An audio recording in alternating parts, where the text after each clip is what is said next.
నాకు కామనాలిటీ ఏంటంటే యువత, మహిళలు, రైతు, కర్షకులు, అలాగే పర్యావరణం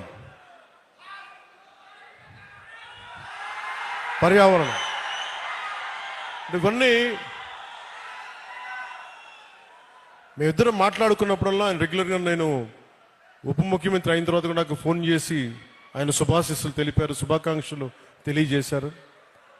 ఇలాంటి మహానుభావుల పరిచయం, ఇలాంటి మహోన్నతమైన వ్యక్తుల పరిచయం జనసేనకి చాలా అండ. నాకేం అవసరం లేదు, మన భవిష్యత్తు కోసం, మన బిడ్డల భవిష్యత్తు కోసం, మీ తరాల భవిష్యత్తు కోసం. సినిమాల్లో పీక్ సక్సెస్లో ఉన్నప్పుడు, ఖుషి తర్వాత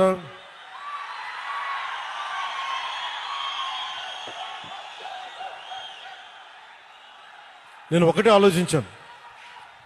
సినిమాల్లో మాట్లాడటం ఒక విధానం అయితే 2-3 గంటలు ఎంటర్టైన్మెంట్ అయిపోద్ది, కానీ ఆ స్ఫూర్తి జీవితంలో తీసుకుంటే ఎలా ఉంటుందని 2000 ఆలోచిస్తే ఈరోజు కొద్దిగా ఫలితం చూస్తున్నాం. ఆ ఫలితం, ఆ థాట్ వెనక, ఆలోచన వెనక ముఖ్య ఉద్దేశం భారతదేశంలోని యువతకి, మన దక్షిణ భారతంలోని యువతకి మనం ఎంత నిలబడగలం, ఆ ఒక్క ఆలోచనే నన్ను రాజకీయాల్లోకి పట్టుకొచ్చింది. అలా రాజకీయాల్లోకి వచ్చినప్పుడు గోపాల్ గౌడ గారు లాంటి వ్యక్తులు నిరాశ నిస్పృహతో ఉన్నప్పుడు, ఓడిపోయినప్పుడు నా భుజం తట్టి నువ్వు బలంగా ఉండు, మంచి రోజులు వస్తాయని చెప్పిన బలమైన వ్యక్తి నాకు.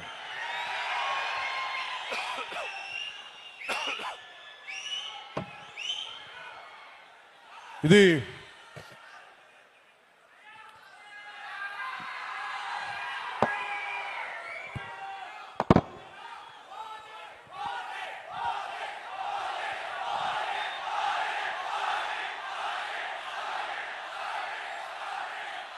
ఈ సందర్భంలో సినిమాలు ఇవన్నీ ఆనందం, మంచిది, కానీ మనకి సినిమాకి వెళ్ళి చూడాలన్నా పర్యావరణం కానీ, అలాగే కుల కట్టుబాట్లని ఛేదించి, కులాల్ని దాటి మనం భారతీయులుగా ముందుకెళ్ళాలి. ఇలాంటివన్నీ కూడా నాకు గోపాల్ గౌడ గారి సంభాషణలు దొరుకుతూ ఉంటాయి. అలాగే ఇక్కడికి రాగానే చాలామంది పెద్దలంతా మాట్లాడారు, ఇక్కడ మనకి నీటి సమస్య ఉందని. పెన్నార్ మరియు పలార్ నదీ పరివాహక ప్రాంతం మీద 10,000 చదరపు కిలోమీటర్ల వరకు విస్తరించి ఉంది మన పూర్వపు కోలార్ ప్రాంతం. ఒకప్పుడు ఇది సిటీ ఆఫ్ లైక్స్, సరస్సుల నగరంగా పేరుగాంచిన బెంగళూరుకి దగ్గరలో ఉన్న ఈ కోలార్ ప్రాంతంలో దాదాపు 5,000 పైగా చెరువులు ఉన్నాయి. ఈ ప్రాంతం మన దక్షిణాసియా ఖండంలోనే ఎక్కువగా సరస్సులు, చెరువులు కలిగి ఉన్న ప్రాంతం. ఇది మన పూర్వీకులు, మధ్యయుగ పాలకులు నీటి సంరక్షణ, నీటి పరివాహక నిర్వహణ వారికి ఉన్న అపార విజ్ఞానానికి నిదర్శనం.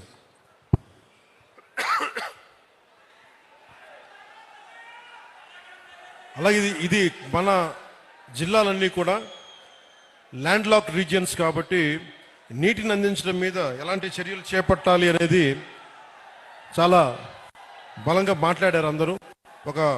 దానికి సంబంధించిన ఇన్ఫర్మేషన్ కూడా ఇచ్చారు. అలాగే కోలార్, చిక్బళ్ళాపూర్ జిల్లాలు బెంగళూరుకు ఆహారం అందించే అక్షయ పాత్ర ఈ రోజున నీటి ఎద్దడితో ఇబ్బంది పడుతూ ఉన్నారు. దీనికి సంబంధించి సోదర భావంతో మీ సమస్యని పరిష్కరించడం కోసం ఒక ప్రయత్నం చేస్తారని మీకు తెలియజేసుకుంటా ఉన్నాను.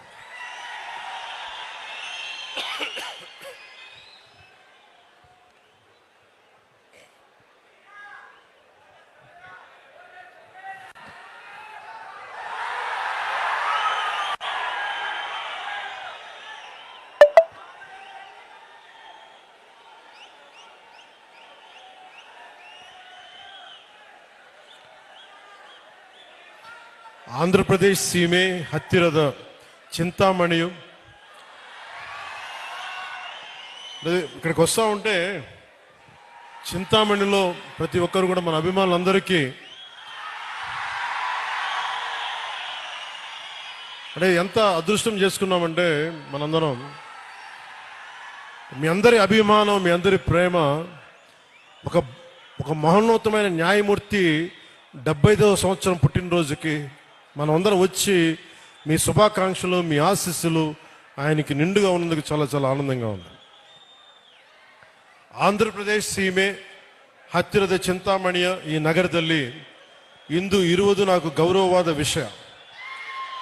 ಇದು ನಮ್ಮ ಸಮಾನ ಮೌಲ್ಯಗಳು ಮತ್ತು ಆಳವಾದ ಸಂಬಂಧಗಳನ್ನು ಪ್ರತಿನಿಧಿಸುತ್ತದೆ. ಆಂಧ್ರಪ್ರದೇಶ ಮತ್ತು ಕರ್ನಾಟಕದ ಸಂಬಂಧ ಪರಸ್ಪರ ಗೌರವ ಮತ್ತು ದಶಕಗಳ ಸ್ನೇಹ ಮತ್ತು ಸಹಕಾರದ ಮೇಲೆ ಬಲವಾಗಿ ನಿಂತಿದೆ. ಅನೇಕ ತೆಲುಗು ಕುಟುಂಬಗಳು ಕರ್ನಾಟಕದಲ್ಲಿ ನೆಲೆಸಿದ್ದಾರೆ ಹಾಗೂ ಇಲ್ಲಿನ ಸಾಮಾಜಿಕ ಮತ್ತು ಸಾಂಸ್ಕೃತಿಕ ನೆಲೆಯನ್ನು ಸಮೃದ್ಧಪಡಿಸಿದ್ದಾರೆ. ಹಾಗೆಯೇ ಆಂಧ್ರಪ್ರದೇಶನಲ್ಲಿ ಅನಂತಪುರ, ಶ್ರೀ ಸತ್ಯಸಾಯಿ ಮತ್ತು ಕರ್ನೂಲ್ ಜಿಲ್ಲಾಗಳಲ್ಲಿ 57 ಕನ್ನಡ ಮಾಧ್ಯಮ ಶಾಲೆಗಳಿವೆ. ಅಲ್ಲಿ ಮಕ್ಕಳಿಗೆ ತಮ್ಮ ಮಾತೃಭಾಷೆಯಲ್ಲಿ ಕಲಿಕೆಯ ಅವಕಾಶವನ್ನು ಕೊಡುತ್ತಿದೆ. ಇತ್ತೀಚೆಗೆ ಕರ್ನಾಟಕ ಸರ್ಕಾರವು 4 ಕುಂಕಿ ಆನೆಗಳನ್ನು ಮಾನವ ಮೃಗ ಸಂಘಟನೆಗಳನ್ನು ನಿಯಂತ್ರಿಸಲಿಕ್ಕೆ ಸಹಾಯ ಮಾಡಲು ಆಂಧ್ರಪ್ರದೇಶಗೆ ಕಳುಹಿಸಿತು. ಇದು ನಮ್ಮ 2 ರಾಜ್ಯಗಳನ್ನು ಒಂದುಗೂಡಿಸುವ ದಯ, ಸಹಕಾರ ಮತ್ತು ಐಕ್ಯತೆಯನ್ನು ತೋರಿಸುತ್ತದೆ. 5 ನಮಗೆ ಏನನ್ನು ನೆನಪಿಸುತ್ತದೆ ಅಂದರೆ ಸೀಮೆಗಳು ನಕ್ಷವುಗಳಲ್ಲಿ ಮಾತ್ರ ರೇಖೆ ಹಾಕಬಹುದು, ಮನಸ್ಸುಗಳನ್ನಲ್ಲ. ಕುಂಕಿ ಆನೆಗಳ ವರ್ಗಾವಣೆ ಸಮಯದಲ್ಲಿ ಕೆಲವು ಕರ್ನಾಟಕ ಮಂತ್ರಿಗಳು ಅವರ ಭಕ್ತರನ್ನು ಶ್ರೀಶೈಲಂ ದೇವಸ್ಥಾನ ದರ್ಶನ ಮಾಡಲು ಸಹಾಯ ಹಾಗೂ ವಸತಿ ಆಶ್ರಯಗಳ ನಿರ್ಮಾಣ, ಮಠಗಳ ಅನುಗ್ರಹದ ಅನುಮತಿ, ಅನ್ಯ ಸಂಬಂಧ ವಿಷಯಗಳು ಸಹಾಯ ಮಾಡಬೇಕಾಗಿ ವಿನಂತಿಸಿದಂತೆ ಗೌರವಾನ್ವಿತ ಮುಖ್ಯಮಂತ್ರಿ ಶ್ರೀ ನಾರಾ ಚಂದ್ರಬಾಬು ನಾಯ್ಡು ರವರ ಮತ್ತು ನಾನು ಸಂಬಂಧಿತ ವಿಭಾಗಗಳೊಂದಿಗೆ ಸಭೆ ಮಾಡಿದ್ದೇವೆ. ಗೌರವಾನ್ವಿತ ಪ್ರಧಾನಮಂತ್ರಿ ಶ್ರೀ ನರೇಂದ್ರ ಮೋದಿಜಿ ಅವರ ನೇತೃತ್ವದಲ್ಲಿ ಕೇಂದ್ರ ಸರ್ಕಾರ ಸಹಾಯದೊಂದಿಗೆ ನಮ್ಮ ಪ್ರೀತಿಯ ಕರ್ನಾಟಕ ಜನರಿಗೆ ಈ ಸಮಸ್ಯೆಗಳನ್ನು ಸುಲಭವಾಗಿಸುವ ಕಾರ್ಯದಲ್ಲಿದ್ದೇವೆ. ಈ ವೇದಿಕೆ ಮೂಲಕ ನಾನು ಹೇಳಬೇಕೆಂದು ಇಷ್ಟಪಡುವುದೇನೆಂದರೆ ಕಲೆ ಮತ್ತು ಸಂಸ್ಕೃತಿ ನಮ್ಮನ್ನು ಒಂದುಗೂಡಿಸಬೇಕು, ಹೊರತು ಬೇರೆ ಮಾಡಬಾರದು. Art and culture should unite us, not divide us. ನಾವು ಎಲ್ಲರೂ ಭಾರತ ಮಾತೆಯ ಮಕ್ಕಳು, ಸಾಮಾನ್ಯ ಮೌಲ್ಯಗಳ ಮತ್ತು ಪರಸ್ಪರ ಗೌರವಕ್ಕೆ ಬದ್ಧರಾಗಿರುತ್ತವೆ.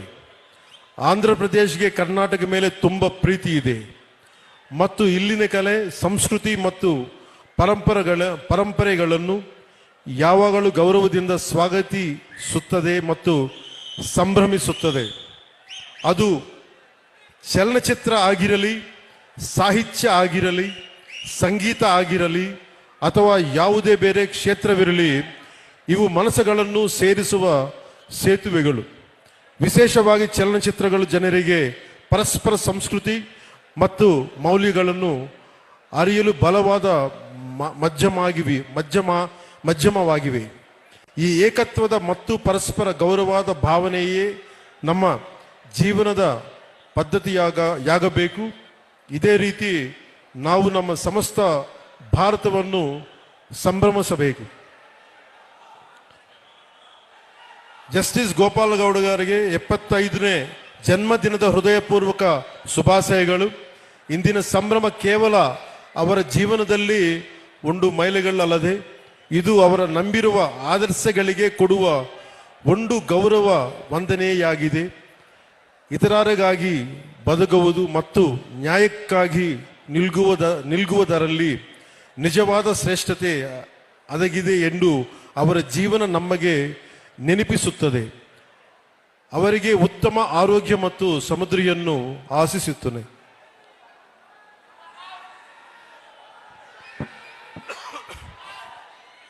జస్టిస్ గోపాల గౌడ గారు 75వ వసంతంలోకి అడుగు పెడుతున్నారు. ఆయన మనతోటి మనందరితోటి ఆరోగ్యంగా ఉత్సాహంగా కలకాలం ఉండాలని రూల్ ఆఫ్ లా స్థాపనలో మనకి దారి చూపాలని కోరుకుందాం.